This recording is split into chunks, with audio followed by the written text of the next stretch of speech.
PPh pasal 22 dan PPh pasal 23. Oke. Jadi ini sehubungan kredit pajak dalam negeri. TN ya, dalam negeri. Jadi kredit pajak yang berasal dari dalam negeri itu akan dimasukkan ke Romawi 3. Nah, kalau misalnya ada kredit pajak dari luar negeri, itu nanti masuk ke halaman paling depan induk di PPh pasal 24. Oke. Kemudian 1770 Romawi 2 ini masukkan seluruh biaya termasuk HPP. Di Romawi 2 itu Anda harusnya memasukkan seluruh biaya termasuk HPP. Oke. Termasuk biaya yang terjadi dalam komponen HPP. Misalnya di perusahaan manufacturing, kan harga pokoknya itu salah satunya adalah misalnya biaya tenaga kerja langsung, biaya overhead pabrik gitu ya. Nah, berarti itu berhubungan dengan harga pokok si barangnya itu. Maka data itu harusnya dimasukkan ke Romawi 2. Oke. Kemudian 1771 Romawi 1 ini data koreksi fiskal. Nah, di data koreksi fiskal ini harusnya Anda masukkan ya penghasilan utamanya, kemudian penghasilan luar usahanya ya. Kemudian penghasilan yang masuk di Romawi 4 atau berpenghasilan final dan non-objek itu nggak perlu Anda, bahasanya Anda harus koreksi. Nggak perlu namanya dihitung kembali nanti di Romawi paling induk. Oke, jadi di koreksi fiskal ini kuncinya adalah Anda pertama koreksi penghasilannya, terus kemudian ada koreksi biayanya. Oke, dikoreksi biayanya. Nah, pengkoreksian biaya ini ada koreksi yang disebut dengan koreksi positif, ada koreksi negatif. Gitu ya. Nah, kemudian kalau efek dari koreksi positif itu naiknya laba. Oke. Kemudian kalau efek dari koreksi itu ternyata labanya jadi turun, ya, maka itu disebut dengan koreksi negatif. Jadi ini laba ya, patokannya laba pajaknya atau laba fiskalnya jadi turun. Oke, ada pertanyaan dulu?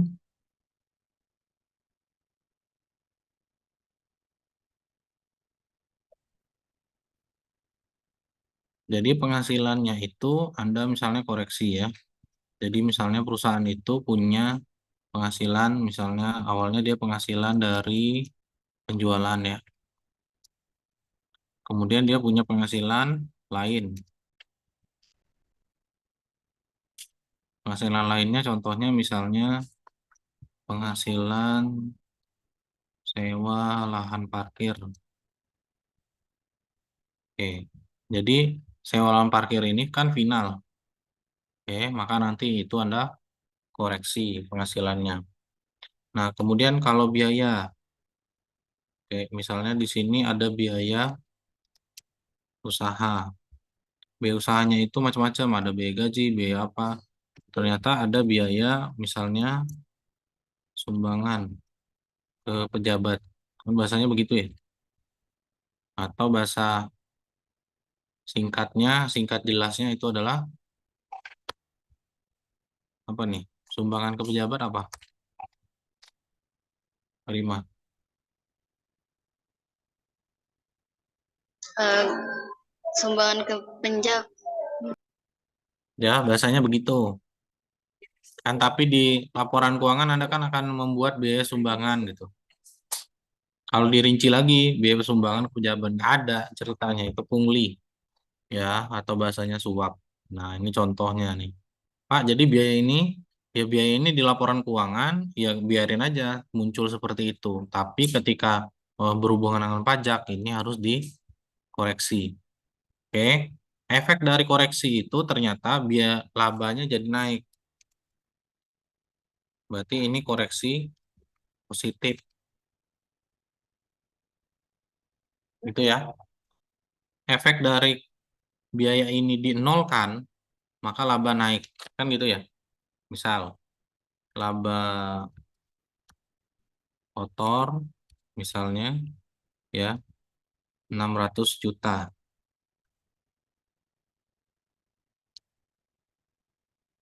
Oke, ini laba kotor 600 juta.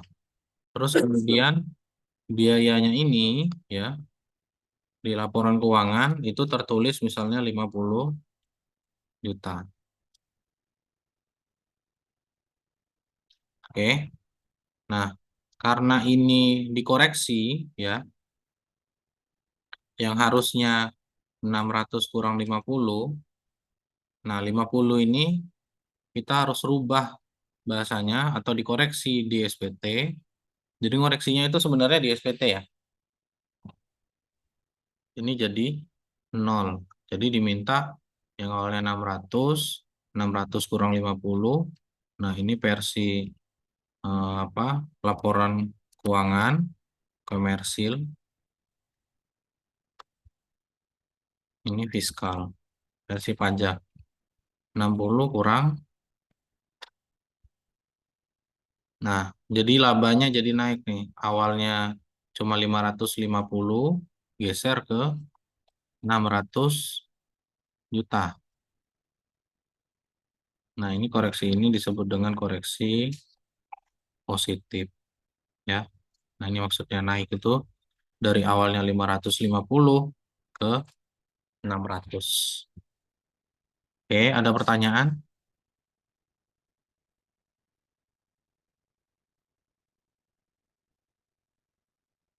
Ada pertanyaan? Pak, tanya untuk kasus kasus satu kan itu ada kerugian fiskal ya Pak tahun 2020. Nah, menurut auditnya 250. Terus kerugian fiskalnya 400. Itu yang digunain yang menurut audit atau gimana? Oke. Berarti versi yang kita pakai ketika laporan keuangan itu sudah diaudit, ya, oleh kantor akuntan publik, maka data yang kita akan pakai adalah data audit. Oke, data auditnya. Jadi tidak lagi data, kan gini, awal pertama kan laporan keuangan, kan begitu ya. Sudah pakai siklus akuntansi nih. Nah, ini laporan keuangan ada 5 ya. Kemudian laporan keuangan ini awalnya kan unaudit ya. Oke, kemudian datang nih kantor akuntan publik, KAP. Datang nih Pak Wedi, Pak Ade, kayak gitu ya. Akhirnya di apa disusun berdasarkan opininya si auditor mengatakan awalnya unaudit bergeser menjadi audited.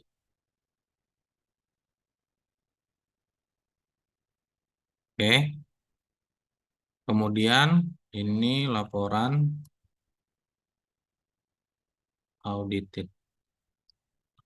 Kalau misalnya untuk di pajak ya, ketika laporan keuangannya sudah diaudit, maka kita pakai laporan yang sudah diaudit. Oke, tapi Pak, prosesnya kan kadang-kadang lama ya. Laporan keuangan unaudited ini keluarnya kapan? Biasanya perusahaan di 31 Desember.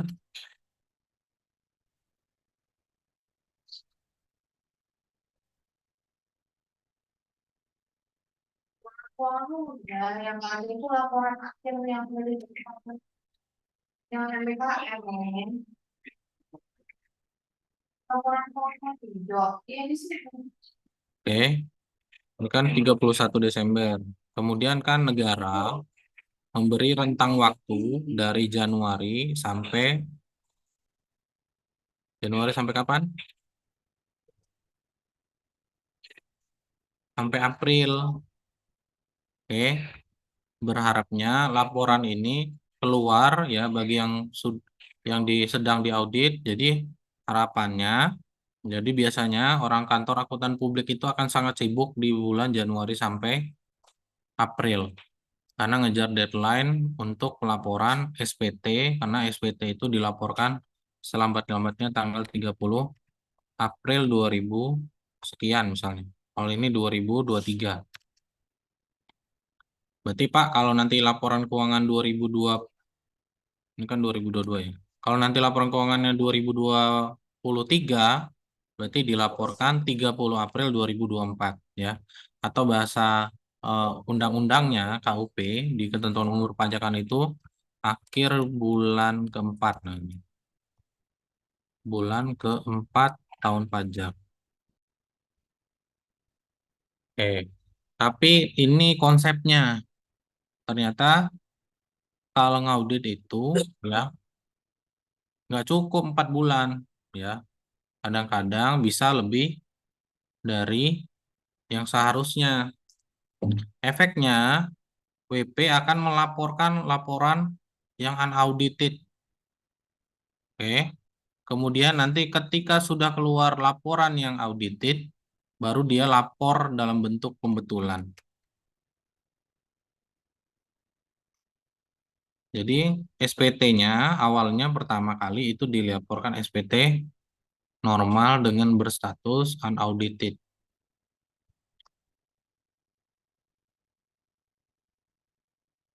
Oke.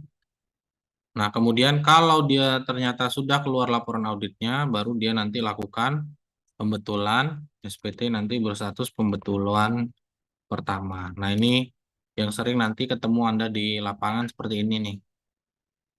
Jadi jangan Anda memaksa auditor untuk keluar tanggal 30 April laporan auditnya.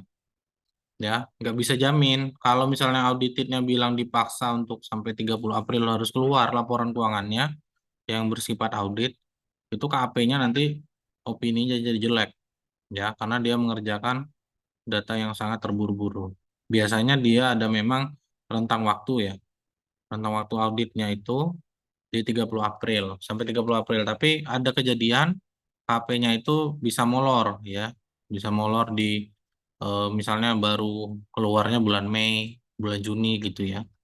Maka nanti harusnya WP jangan menyalahkan auditor. Jadi harus dia laporkan saja dulu SPT normal dengan laporan keuangan berstatus belum diaudit. Jadi datanya ya data laporan keuangan yang belum diaudit. Tapi setelah laporan keuangannya sudah diaudit, maka nanti laporan keuangan itu akan kita masukkan kembali ke SPT dalam bentuk SPT pembetulan 1. Gitu ya. Jadi jangan sampai Anda bilang, oh laporan auditnya belum kelar, makanya kami nggak lapor pajak. Gitu ya. Ada pertanyaan? Yang tadi kok soal kerugian, ya saya bilang pakai data auditor. Kalau memang sudah keluar data auditnya, gitu. Baik, Pak. Jadi kerugian yang dipakai itu kerugian berdasarkan auditor, bukan kerugian fiskal ya, Pak. Kerugian Iya, fiskal.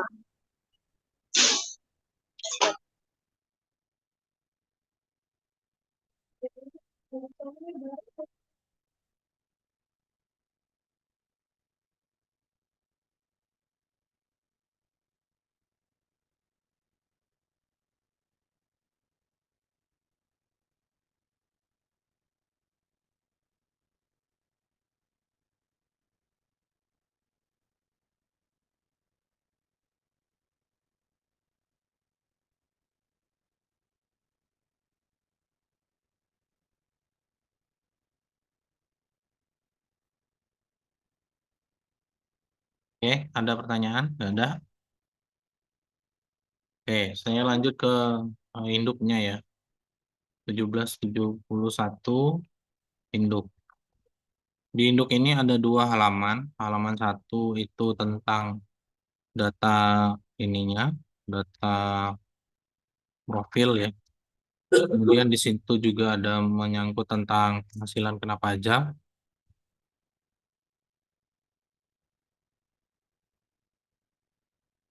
Kemudian ada kompensasi kerugian tadi teman bilang. Kemudian baru nanti kita setelah pengurangan itu baru dapat PPh terutang. Tentu ini pakai tarifnya ada 3 kelompok ya. Ada 17A, 17B, ada tarif 31E.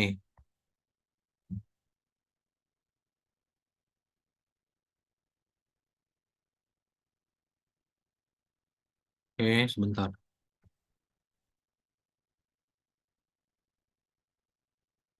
Kemudian di sana juga ada tentang pasal PPh pasal 24. Ini kredit pajak luar negeri. Oke, kemudian ada PPh 25 yang diangsur. Jadi perusahaan-perusahaan itu ya yang saat ini ada itu dia ngangsur pajaknya dalam bentuk yang disebut dengan PPh pasal 25. Jadi dia ngangsur atas pajak dia yang tahun lalu.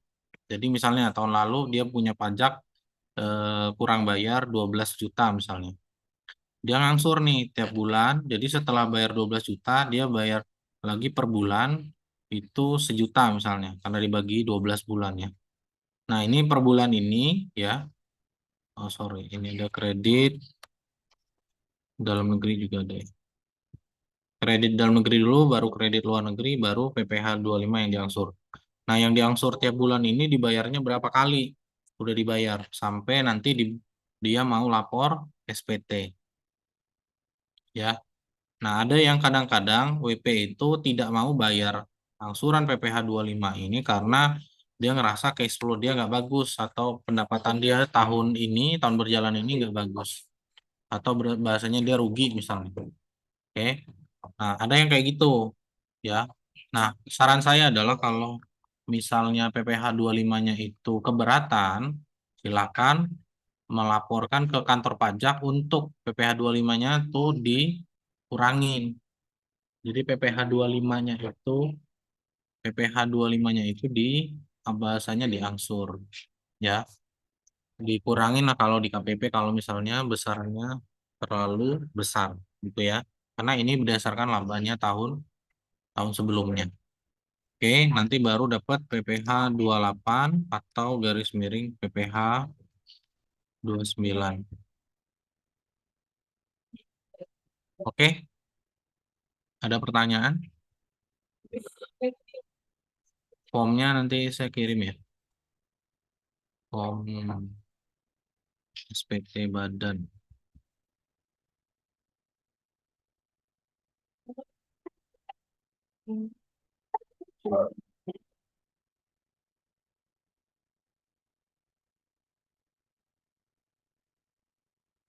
Hmm.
Oke, udah saya taruh di V-Class ya. Kalau form SPT badannya bisa di-download, dikerjain, di-scan di situ.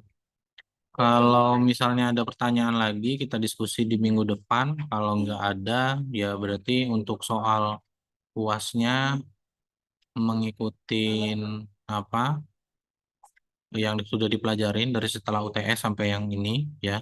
Kemudian kalau yang misalnya ada ikut MBKM, riset MBKM, maka dia tidak perlu UAS, dipastikan tidak perlu ikut UAS, maka cuma cukup ngisi daftar hadir aja ya. Jadi UASnya saya akan dapat dari dosen yang riset bareng Anda di apa di program MBKM itu. Ada yang ikut riset MBKM, ada ya. Maka dipastikan Anda tidak perlu ikut Ada. ujian semester. Oke, silakan nanti mengisi daftar hadir saja. Paling nanti ketika ujian semester, saya minta untuk hadir untuk isi absen saja. Tapi bagi yang tidak ikut riset MBKM dengan dosen, maka Anda harus ikut ujian akhir semester. Oke, saya minta tolong si Selfie untuk merekap siapa yang di kelas ya, yang tidak ikut ujian dan yang ikut ujian. Udah pernah dikirim Selfie datanya? Sudah Bapak sudah pernah saya kirim ya yang mengikuti MBKM dan yang tidak Oh mengikuti ya, oke dan siap. yang tidak. Oh ya, oke, makasih banyak. Saya rasa cukup untuk hari ini. Lebih dan kurang saya mohon maaf. Untuk hari ini saya tutup dengan billahi taufiq wal hidayah. Assalamualaikum warahmatullahi wabarakatuh. Waalaikumsalam warahmatullahi Terima wabarakatuh. kasih Bapak. Ya, sama-sama. Terima kasih Bapak. Ya.